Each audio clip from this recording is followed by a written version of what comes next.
महाविद्यालयाच्या संबंधानं आणि एकंदरीने या परिसराच्या संबंधानं, विद्यार्थ्यांच्या संदर्भानं, शिक्षकाच्या संबंधानं ज्या काही भावना व्यक्त केल्या की भविष्यात हे महाविद्यालय कसं असावं, कसं चालावं, या संबंधानं जे त्यांच्यासोबत बोलणं झालं तेच शब्द डॉक्टर गावंडे साहेबांचे शब्द, गावंडे साहेबांच्या भावना डॉक्टर साहेबांनी आम्हा सर्वांना सांगाव्यात अशी मी त्यांना या श्रद्धांजलीच्या निमित्तानं विनंती करतो आणि त्यांनीही आपली भावपूर्ण श्रद्धांजली तिथे अर्पण करावी अशी विनंती करतो. माराम गावंडे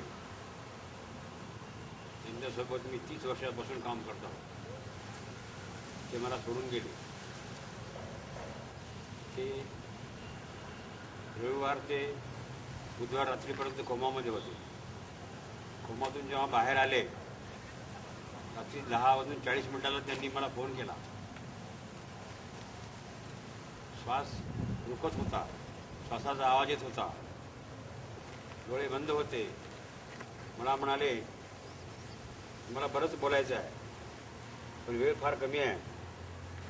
तूर्त काही लोकांचे नावं घेतले त्यांनी, काही स्टाफ लोकांचे नावं घेतले आणि म्हणाले की आता अर्ध्या घंट्यानंतर मी झोपणार आहो आणि सकाळी 9 वाजता महाविद्यालयामध्ये स्काईपवर सर्वांना बोलावून घ्या. मी सर्वांना पाहणार आहो आणि बोलणार आहोत. या शहरातली जनतेला ज्या ज्या लोकांनी कळत नकळत या महाविद्यालयाला मदत केली आहे अशा लोकांना माझ्या शुभेच्छा कळवा. आणि यादवराव, तुम्ही 27 वर्ष माझ्यासोबत काम केलेलं आहे, तुम्ही माझ्यावर उपकार केलेले आहेत, त्याच्यासाठी मी तुमचा आभारी आहे. एवढे बोलून त्यांनी सांगितले की सकाळी आपण बोलूया. आणि सकाळी बोलण्यात म्हणजे 11:45ला त्यांचं भाषण संपलं आणि सकाळी 3:30ला ते आपल्यातून निघून गेले. शेवटचे मला ते 5 मिनिट बोलले आणि सगळे माझा संदेश, अमेरिकेचा संदेश माझ्या विद्यार्थ्यांना, माझ्या स्टाफला आणि या परिसरात जनतेला कळवा एवढी त्यांनी मला विनंती केली. आणि सकाळी बोलू म्हणून ते निघून गेले, ते अजून आलेच नाही आहे.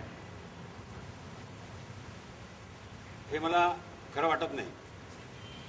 ते आपल्यातून गेले नाहीत. अजूनही माझा भरोसा नाही आहे.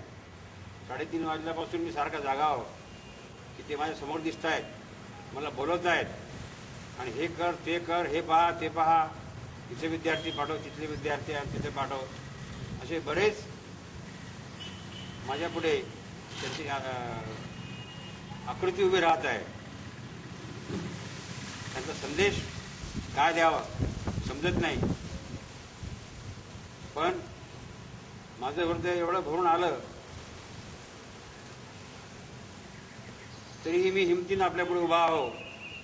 आपण गावंडे साहेबांचं स्वप्न बरंच साकार केलेलं आहे. उरलेलं स्वप्न आपण त्यांचं साकार करावं एवढीच त्यांच्या वतीने मी आपल्याला प्रार्थना करतो. त्यांचं नावे आत्माराम होतं, त्यांची आपली आत्माच होती. आज आपल्यातून आत्मा निघून गेल्यासारखं झालेलं आहे. आपण आज त्यांना सगळ्याच्या वतीनं श्रद्धांजली अर्पण करू आणि त्यांचे विचार पुढे चालू करू. आदरणीय आत्मारामजी गावंडे साहेबांना प्रथम माझी श्रद्धांजली अर्पण करू. मित्रांनो, गावंडे साहेब तेव्हा सगळा स्टाफ, विद्यार्थी, विद्यार्थिनी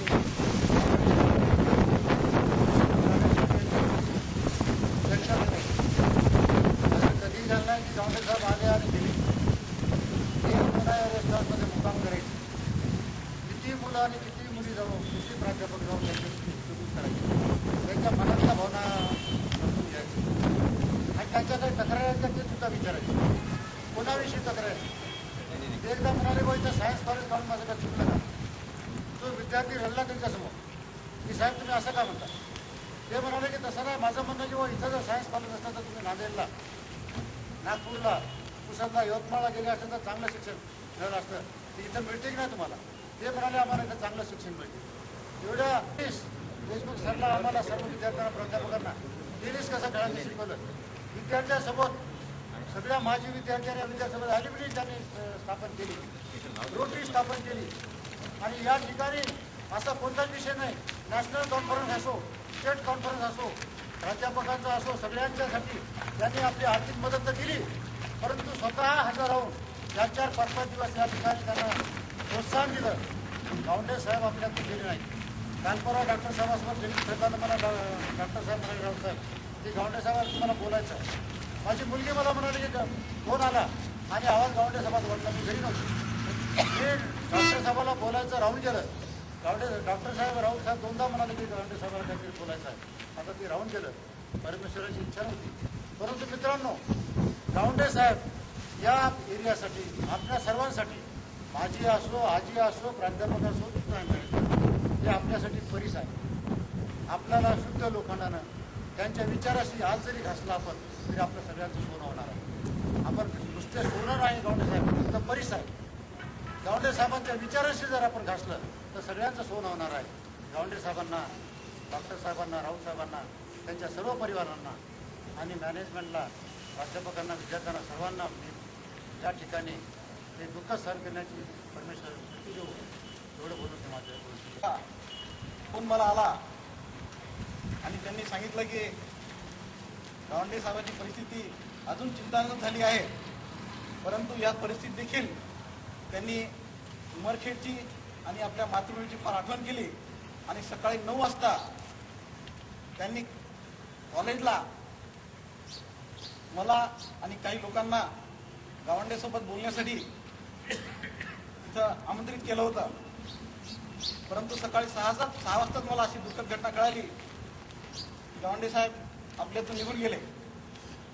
गावंडे साहेबांसोबत रोटरी, कॉलेज तसेच गावामध्ये रोटरीच्या माध्यमातून जे काही सेवाभावी प्रोजेक्ट राबवण्यात आले त्याच्यामध्ये त्यांच्या सहकार्याचा सिंहाचा वाटा होता. त्यांचं मार्गदर्शन रोटरीसाठी आणि कोणत्याही सामाजिक कार्यासाठी फार मोलाचं राहत होतं. त्यांची समयसूचकता एका छोट्याशा गोष्टीवरून सांगतो.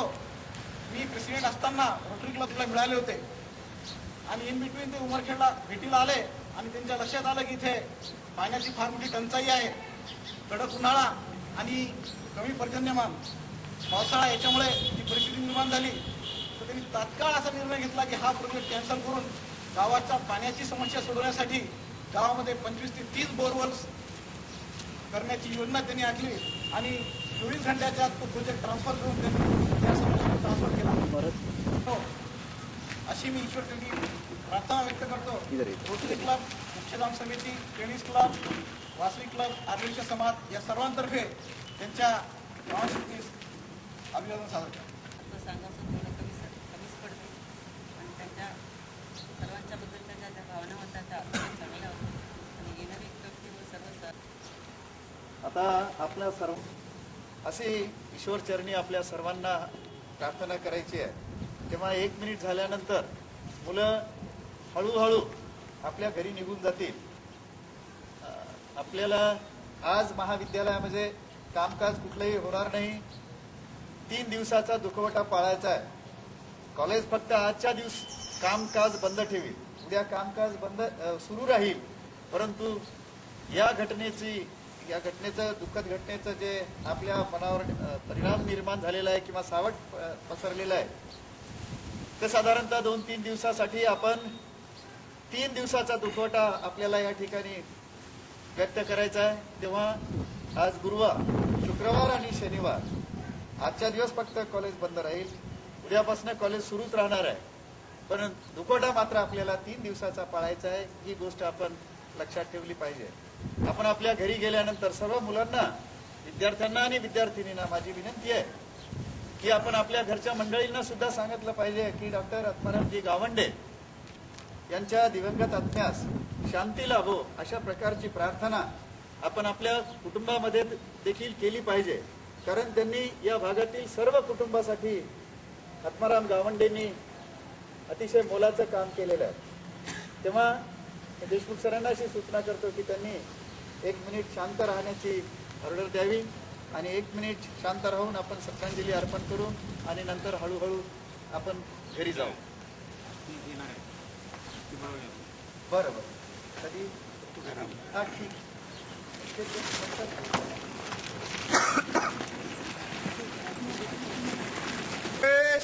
सावधान.